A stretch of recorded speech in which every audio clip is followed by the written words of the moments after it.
Bueno, ya estamos de vuelta con nuestro invitado Alberto Cerdán y nuestra invitada de 33 revoluciones por minuto, Lili Gutiérrez.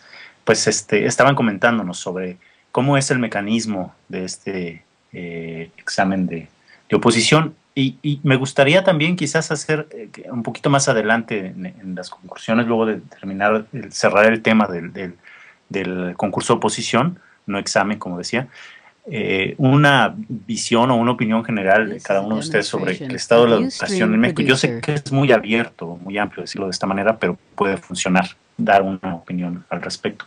Entonces, adelante, Alberto, estabas comentándonos algo.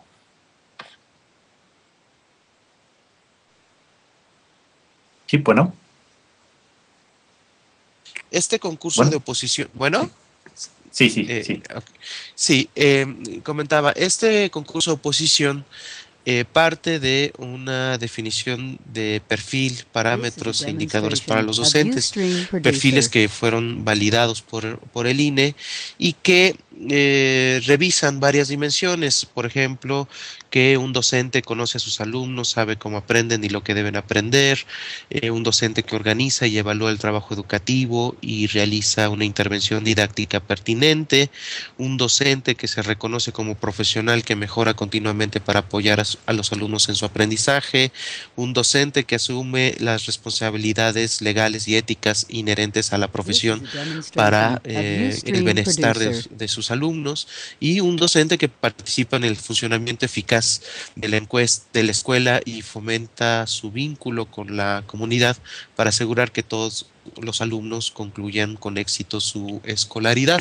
Estas dimensiones que forman parte del perfil docente pues fueron valoradas a través de un instrumento que constó de 3 exámenes, uno que medía conocimientos y habilidades para la práctica docente, donde se valoraron aspectos del contenido curricular y de la intervención didáctica de los docentes, un segundo examen sobre habilidades intelectuales y responsabilidades ético-profesionales que valoraban temas como la mejora profesional, el compromiso ético y la gestión escolar y vinculación con la comunidad, y en algunos casos, en materias muy específicas como puede ser danza, por ejemplo, había un examen complementario.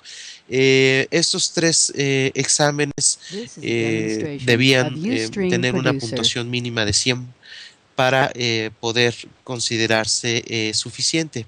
Quienes no estaban en el nivel 1, que es insuficiente, el nivel 2, que es suficiente y adecuado al desempeño docente, y nivel 3 es sobresaliente, que tiene una capacidad de generalizar a situaciones didácticas novedosas y complejas los conocimientos que tienen los docentes. Entonces, en estos 3 niveles es como se clasificaron a los docentes, y pues lo que nos dan como resultados es, ya mencionaba, que el 60.6% de los aspirantes no cumplieron con el estándar de suficiencia y que 3.5% tuvo un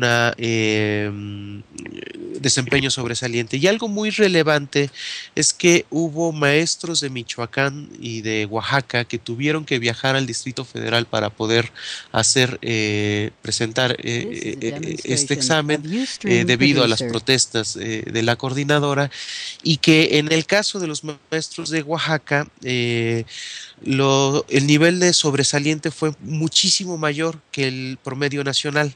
Estamos hablando que 9.1% de los maestros normalistas oaxaqueños estuvo en el nivel sobresaliente, mientras que el 3.5% fue el promedio nacional. Y esto habla de que no necesariamente el contexto socioeconómico o local es impedimento para tener un buen resultado en estas evaluaciones. Y sería muy relevante identificar en cada uno de los estados pues estos personas que tuvieron un desempeño sobresaliente, puesto que estas serían idóneas para estar frente a nuestros niños en los salones de clase. Liliana. Sí, de hecho, ahorita que revisaba esto que menciona Alberto, cuando yo estaba haciendo el examen, tenía noción de que se iba a dividir por mi asignatura en dos partes. Yo apliqué el examen para la asignatura de formación cívica y ética. No era necesario el tercer examen. Entonces tenía esa idea con base en lo que había estudiado también, porque era una bibliografía sugerida muy densa, muy completa, y entonces yo desde entonces me empezaba a preguntar algunas cosas. Se necesita, de verdad, era indispensable que el aspirante tuviera un dominio muy, muy integral de la asignatura, de los contenidos que tenía que desarrollar en la prueba, y pues tenía un grado de complejidad bastante amplio. Entonces desde ya yo decía, es que está muy bien realizada en estos términos, con esta especificidad de las asignaturas, que me pareció algo además con muchísima lógica, que no fuera un examen general, porque claramente los requerimientos de una asignatura y de otra pues son altamente distintos. Entonces, desde ya se veía esa preparación en el instrumento de evaluación con mucho orden y pues vaya, con esa complejidad que también lo requería, ¿no? Y entonces, muchas de las personas que ahora reviso, que no aprobaron el examen y que tienen esa queja permanente, creo que desconocen en gran medida de cómo se pensó este instrumento de evaluación. Considero, como pedagoga y como aspirante, que estuvo en un nivel elaborado con mucha suficiencia, muy, muy pensado en ese sentido, de atender con mucha especificidad el perfil de cada uno de los docentes, de cada una de las asignaturas. Pienso que tal como lo mencionaba Alberto, pues eso fue un acierto innegable. Y es relevante, perdón. Sí, tengo yo una duda.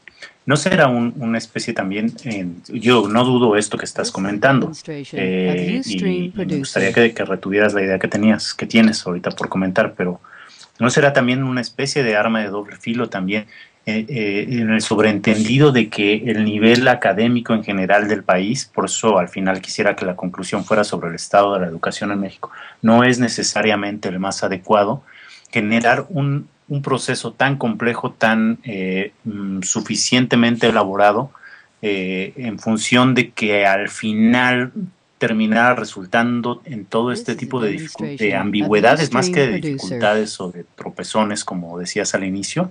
¿No tendrá ahí alguna cuestión, digamos, de doble filo? No intencional quizás, pero bueno, al final de cuentas sucedió, ¿no? Pero quizás sí intencional, ¿eh? Porque de verdad que ya estando frente al examen, decía, es que cómo pensaron en este reactivo, por ponerles un ejemplo. En el plan de la asignatura, en los programas de formación cívica y ética, el tema, los valores de la democracia como sustento de tal, se ubican en el bloque 1, en el bloque 2, en el bloque 3. Yo decía, no, pero espérense, ¿cómo? De verdad que o tenías un amplio dominio así memorístico del programa, lo cual también me parece que era un punto bastante criticable.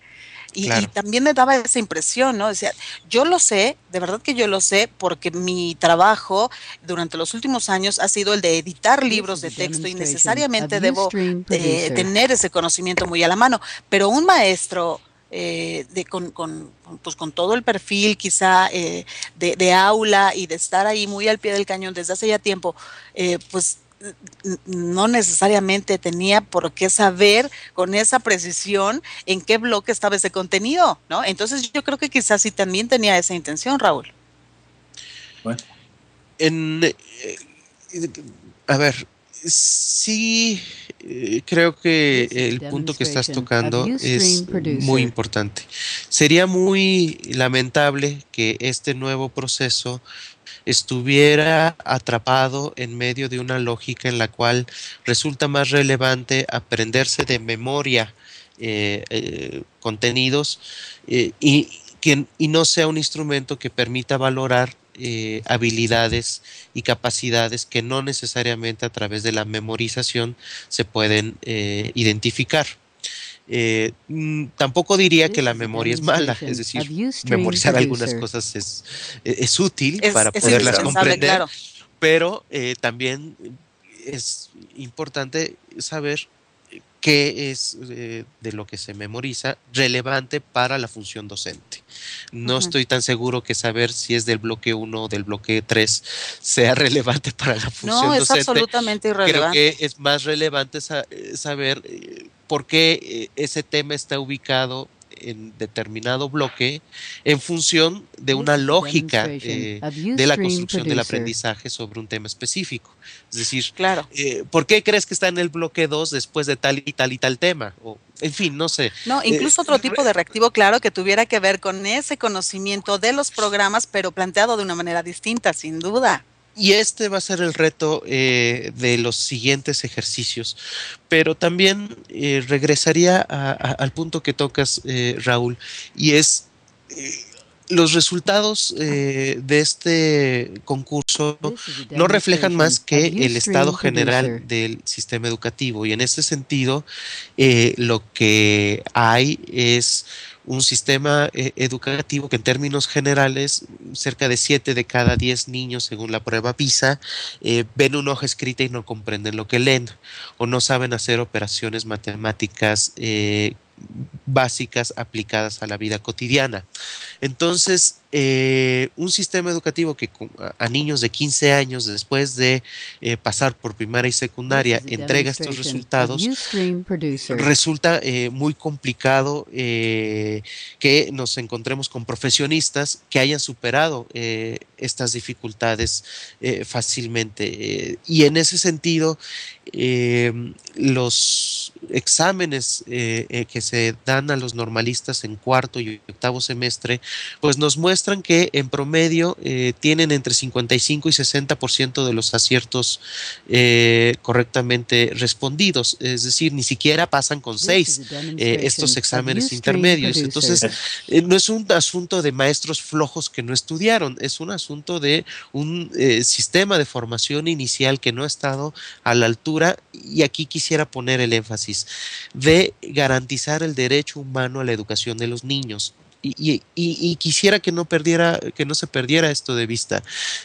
Al final del día, todo este esfuerzo es para garantizar que las personas más preparadas estén al frente de los niños, para garantizar un derecho, para que el Estado garantice un derecho a través, sí, de infraestructura, sí, de planes de estudios, sí, de un cuerpo de apoyo necesario, indispensable, a través de asesores técnico-pedagógicos o de supervisores, a través de participación ciudadana, a través de transparencia y rendición de cuentas al interior de la escuela, y también a través de los maestros. Y de manera que para que el Estado garantice este derecho humano a la educación de los niños, que es el derecho a aprender, pues necesita asegurarse de que estén las personas idóneas. Y recientemente salió una encuesta a docentes donde cerca de una quinta parte de los maestros en México ya en funciones declara no sentirse preparado en los contenidos que da en su clase, declara no sentirse preparado en la pedagogía y que no tiene práctica en las materias que imparte. Y esto es muy, muy grave, porque además 95% de estos mismos maestros declararon haber recibido alguna capacitación en el último año. De manera que o la capacitación es insuficiente o hay problemas en la formación inicial que deben resolverse, y que este instrumento de evaluación debiera ser no más que un indicador de algo mucho más profundo que debe resolverse en nuestro sistema educativo, que además de la infraestructura que está en pésimas condiciones, además de mejorar los salarios de los maestros para que sean verdaderamente dignos y sea una aspiración, y lo digo genuinamente porque lo es en Finlandia y es en muchos países, que un joven diga, pues o soy corredor de bolsa, o soy ingeniero, o soy maestro, y sea un dilema profesional serio, para que lleguen, insisto, las mejores personas, los mejores mexicanos, para formar a las futuras generaciones de mexicanos. A ver, vamos a ver. Tenemos en el chat algunas preguntas. No sé si quieras agregar algo más, Lili, mientras voy preparando las preguntas del chat para que puedan apoyarnos, Alberto, a responder. Sí, respecto a esto último que mencionas, Alberto, en la evaluación, en la segunda parte que era respecto a los temas de gestión y compromiso ético en el desempeño, había reactivos que me parecían pues bastante bien elaborados respecto a situaciones dentro del aula, porque además dentro del aula se viven N cantidad de escenarios y entonces las respuestas no son nada subjetivas. Claramente era una la respuesta y tenía que ver justamente con esta práctica ética y cómo como docente y como al asumir esa responsabilidad tan maravillosa, cómo es que tú resuelves esa situación. Y además eran reactivos bastante incluyentes. Me pareció que esa parte estuvo muy, muy bien pensada. Bueno, pues yo veo el tema es extensísimo y me hubiera gustado también concentrarme mucho más sobre cuestiones en general del estado de educación, que me parece que abarcó bastante bien Alberto. Pero vamos a saludar a nuestros amigos que nos están escuchando en el chat. Claro, desde luego saludar a todo el público en general que nos está escuchando y darles las gracias por estar acompañándonos. Está Tres Levi, Mauricio BR, Vampire Cruz 1, Noaí, Iván Delao. Noaí dice, ok, nos preparamos bien, y después en dónde trabajar, manejando un taxi. A ver, déjenme continuar con esto. Dice Mauricio BR, en México, en primaria, la secu, en la prepa, siempre te hacen aprender todo de memoria. Me parece que Vampire Cruz también preguntaba algo, o no, era Mauricio BR, perdón. Me preguntaba algo que me parece que sí es algo que puede responder muy, muy inmediatamente. Es una confusión constante, ¿no? ¿Cuál es la diferencia, Alberto, entre el Sindicato Nacional de Trabajadores y la Coordinadora Nacional de Trabajadores, que es el SNTE y el CNTE? En términos formales, y para que no haya, en términos formales son lo mismo. Es decir, solo hay un solo sindicato en el país y se llama Sindicato Nacional de Trabajadores de la Educación. Esto es un asunto desde que viene de los años 1943, donde pues había sindicatos comunistas, había sindicatos socialistas, había sindicatos de diferentes corrientes ideológicas y pues todas se fusionaron en el Sindicato Nacional de Trabajadores de la Educación, en un asunto que fue pues enteramente funcional para el régimen, ciertamente no para los trabajadores. El sindicato se divide en 61 secciones. Estas secciones sindicales abarcan más o menos a cada uno de los estados de la República, y en estados donde hay mucha población se llegan a dividir en 2 o hasta en 3 secciones. Por otro lado, también en estados de la República donde hubo conflictos magisteriales, pues sin tener en cuenta la población, salomónicamente se dividieron las secciones para poder complacer a todos las corrientes que estuvieran en conflicto. Y en ese sentido, la sección 22, las de Oaxaca, la sección 18 de Michoacán, y la sección en Chiapas y también en el Distrito Federal, por ahí de los años 70, fundaron esta coordinadora en 1979, si no mal recuerdo. Fundaron la Coordinadora Nacional de Trabajadores de la Educación como una facción disidente de la cúpula charra, así se le llama, del sindicato. Esta cúpula, que solo ha tenido 3 grandes liderazgos: el primero, Jesús Robles Martínez, que duró 23 años ahí; después Carlos Jongitud, que duró 17 años; Rodillo, que duró 24 años, pues han ejercido un liderazgo autoritario, y esta coordinadora nace pues para enfrentar a este sindicato. Sin embargo, desde mi punto de vista, lamentablemente la coordinadora lejos de romper el acuerdo político corporativo y, por ejemplo, el control de las plazas, el control de los presupuestos, pues más bien extendió estas prácticas y tiene la legitimidad de ser una resistencia al autoritarismo del liderazgo sindical. Sin embargo, lamentablemente, desde mi punto de vista, pues no practica la democracia en su interior, ya que solamente en el caso de la sección 22, solo aquellos que estén de acuerdo con el movimiento democrático de transformación educativa pueden acceder a las plazas, y si alguien piensa diferente, pues no puede acceder a las plazas, y eso pues también es una suerte de autoritarismo. Claro. En fin. Bueno, a ver, vamos a ver otros comentarios que hacen, porque ya estamos en punto de irnos casi.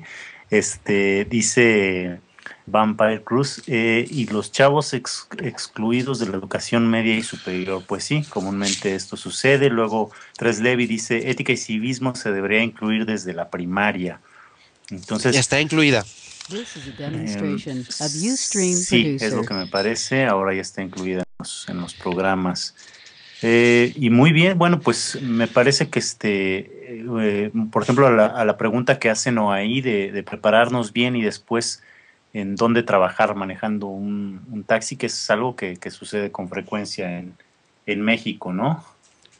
Sí, eso da para otro gran tema, cómo el modelo económico no ha sido capaz de generar los empleos del nivel profesionista para los cuales están preparando a sus jóvenes.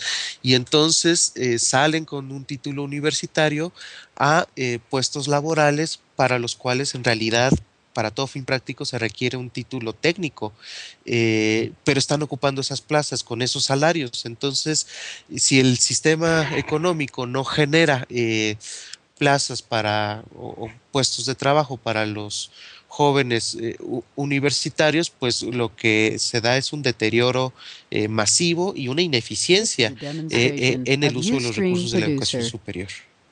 Pero ese es otro gran tema.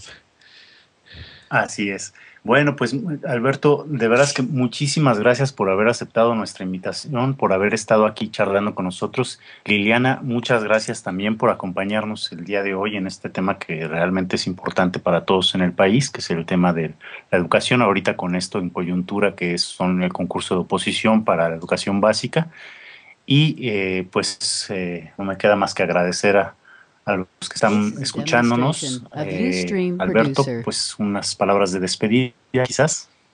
Pues ojalá puedan entrar a nuestra página del programa interdisciplinario sobre política y prácticas educativas del CIDE.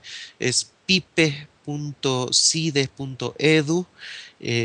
Ahí es en donde pues pueden encontrar más información de nuestro programa, y en el Twitter PipeCide, ahí estamos también. Muy bien, muchísimas gracias. No, al contrario, muchas gracias. Liliana, muchísimas gracias por habernos acompañado. Gracias a ustedes, buenas noches. Bueno, pues vámonos con música. Ahorita les ponemos en el chat el sitio electrónico que nos recomienda Alberto. Estamos escuchando a los tres el día de hoy, la selección musical que hizo Lili Gutiérrez. Hasta la próxima emisión.